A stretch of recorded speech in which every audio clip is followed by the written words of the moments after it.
ये है talks news network और आप देख रहे हैं पॉलिटॉक्स, राजनीति का कच्चा चिट्ठा। बिहार में अब विधानसभा चुनाव की सुगबुगाहट तेज हो चली है। कोरोना के चलते रैलियां तो नहीं हो रही, लेकिन वर्चुअल रैलियों का दौर जारी है। फिलहाल चुनाव आयोग ने अभी बिहार विधानसभा चुनाव की तारीखों का ऐलान तो नहीं किया है, लेकिन राजद ने डिजिटल कैंपेनिंग के जरिए अपना चुनाव प्रचार शुरू कर दिया है। जदयू 6 सितम्बर से अपनी डिजिटल रैली की शुरुआत करने वाली है, तो भाजपा 13 सितंबर से चुनाव प्रचार शुरू करने जा रही है। वहीं दल बदल और जोड़ तोड़ का गेम तो पहले से ही शुरू हो गया है।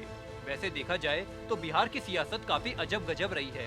बीते 20 सालों में यहाँ एक बार राष्ट्रपति शासन लगने के बावजूद 6 बार चुनाव हुए हैं और इस दौरान नीतीश कुमार 6 बार मुख्यमंत्री बने हैं। 3 बार मुख्यमंत्री भी बदले गए हैं।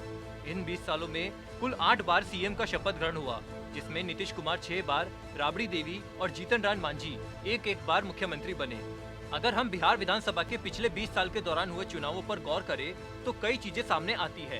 एक बात सबसे ज्यादा खास है बिहार में, यहाँ जब वोटिंग परसेंटेज बढ़ा है, वर्तमान सरकार को ही फायदा पहुँचा है।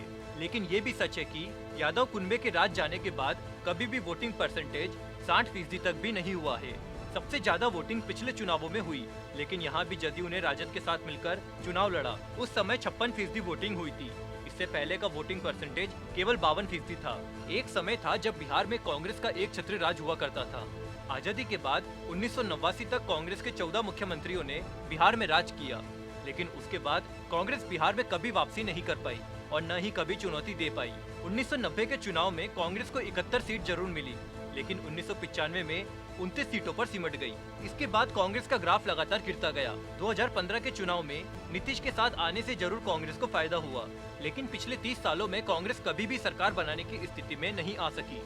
शुरुआत करें साल 2000 से, जब बिहार से झारखंड का बंटवारा नहीं हुआ था। उस समय कुल 324 सीटें हुआ करती थी। चारा घोटाले में नाम आने के बाद लालू प्रसाद यादव की पत्नी राबड़ी देवी उनकी बागडोर संभाल रही थी। इस चुनाव में कुल 62.6% वोट पड़े, लेकिन बहुमत किसी को नहीं मिला। इसमें राजद को 28.3%, भाजपा को 14.6% और समता पार्टी को 8.7% वोट मिले थे। समता पार्टी और भारतीय जनता पार्टी के गठबंधन को बहुमत न होने के बावजूद तत्कालीन राज्यपाल सुंदर सिंह भंडारी ने नीतीश कुमार को मुख्यमंत्री पद की शपथ दिला दी, जिसको लेकर राजद ने जमकर विरोध किया।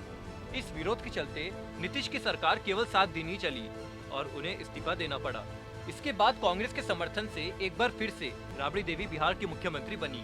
इसके बाद आया फरवरी 2005 का बिहार विधानसभा चुनाव, जो सच में बिहार की राजनीति का टर्निंग पॉइंट साबित हुआ। इस चुनाव के बाद बिहार में राजद का ग्राफ गिरता चला गया। इस चुनाव में कुल 46.5% वोटिंग हुई, जो पिछले चुनाव के मुकाबले करीब 16% कम रही। वजह रही कि झारखंड बिहार से अलग हो गया था। 210 सीटों पर हुए इस चुनाव में राजद को सबसे ज्यादा 75 सीट और जदयू को 55 सीट मिली। यहाँ लोजपा ने शानदार प्रदर्शन किया और 29 सीटें जीतने में कामयाब हुई। उस समय सत्ता की चाबी लोजपा के पाले में थी। अगर लोजपा राजद को सपोर्ट करती तो कांग्रेस के समर्थन से उनकी सरकार बन सकती थी, लेकिन ऐसा नहीं हो सका और आखिरकार राष्ट्रपति शासन लागू हो गया। अक्टूबर में फिर चुनाव हुए और इस बार भाजपा जदयू गठबंधन को बहुमत मिला। इसके साथ ही बिहार में 15 साल से शासन कर रहे लालू राज का अंत हुआ। नीतीश कुमार दूसरी बार सीएम बने। इस चुनाव में कुल 45.85% वोट पड़े थे। इसमें सबसे ज्यादा राजद को 23.45% वोट मिले, लेकिन जीत मिली महज 54 सीटों पर। जदयू को 20.46% वोटों के साथ 88 सीटों पर जीत मिली। साल 2010 यानी नीतीश कुमार के 5 साल के कार्यकाल के बाद यह पहला चुनाव था। जिस तरह से उन्होंने 5 साल के दौरान रोड मैप दिया था, उससे साफ था कि इस बार चुनाव में कोई बड़ा उलटफेर नहीं होने वाला है। नीतीश कुमार लगातार दूसरी बार पूर्ण बहुमत से सीएम बन गए। भाजपा जदयू गठबंधन ने 206 सीटें हासिल की थी, यानी 84% सीटें इस गठबंधन के खाते में गई थी। इस दौरान 52.71% वोटिंग हुई, यानी पिछले चुनाव के मुकाबले करीब 7% ज्यादा। यहाँ राजद तीसरे नंबर की पार्टी बनकर रह गई और उसे केवल 22 सीटें मिली। बीजेपी 91 सीटें जीतकर सबसे बड़ी पार्टी बनी। कांग्रेस ने सभी सीटों पर चुनाव लड़ा, लेकिन इतिहास का सबसे बुरा प्रदर्शन करते हुए केवल 4 सीटों पर जीत दर्ज कर पाई। इसके बाद आया साल 2015 का चुनाव। 2015 का विधानसभा चुनाव कई मायनों में थोड़ा अलग और दिलचस्प था। इस चुनाव में वर्षों के यार जुदा हो गए थे और पुराने धुर विरोधी एक हो गए थे। 20 साल के बाद लालू और नीतीश एक साथ मिलकर महागठबंधन के रूप में चुनाव लड़ रहे थे।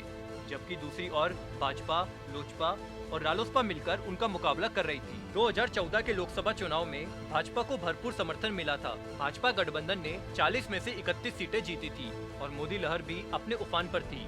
माना जा रहा था कि मुकाबला जोरदार होगा, लेकिन परिणाम बेहद चौंकाने वाले रहे। अकेले राजद को जितनी सीटें मिली थी, उतनी सीटें तो भाजपा अपने सहयोगियों को मिलाकर भी नहीं हासिल कर पाई। राजद एक बार फिर बिहार की सबसे बड़ी पार्टी बनकर उभरी।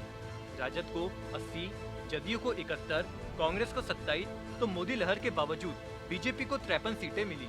नीतीश कुमार फिर से मुख्यमंत्री बने और तेजस्वी यादव डिप्टी सीएम। हालांकि लालू और नीतीश का गठबंधन ज्यादा दिन नहीं रह सका। जुलाई 2017 में नीतीश ने इस्तीफा दे दिया और बाद में भाजपा के समर्थन से फिर से मुख्यमंत्री बन गए। इन 20 सालों में हुए बिहार के विधानसभा चुनाव को देखें तो एक चीज साफ होती है कि बिहार में जब जब वोटिंग बढ़ी है, तब तब मौजूदा सरकार को ही फायदा हुआ है और उसी सरकार की वापसी हुई है। 1995 के चुनाव में 61.8%, तो 2000 में 62.6% वोट पड़े। दोनों समय राजद गठबंधन की सरकार बनी। जैसे ही वोट परसेंटेज नीचे गया, सरकार पलट गई और नीतीश कुमार सरकार सत्ता में आ गई। 2005 से 2015 तक हर वोटिंग परसेंटेज बढ़ा और सरकार लगातार तीसरी बार सत्ता में वापसी कर गई। हालांकि इस बार के चुनाव में कोरोना संक्रमण के चलते वोटिंग घटने की आशंका है। अगर ऐसा होता है तो किवंदती ही सही, लेकिन वर्तमान मुख्यमंत्री और जदयू प्रमुख नीतीश कुमार को इस बात का डर सबसे अधिक लग रहा है। Politics bureau, Bihar. ये है टॉक्स न्यूज नेटवर्क और आप देख रहे हैं पॉलिटॉक्स, राजनीति का कच्चा चिट्ठा।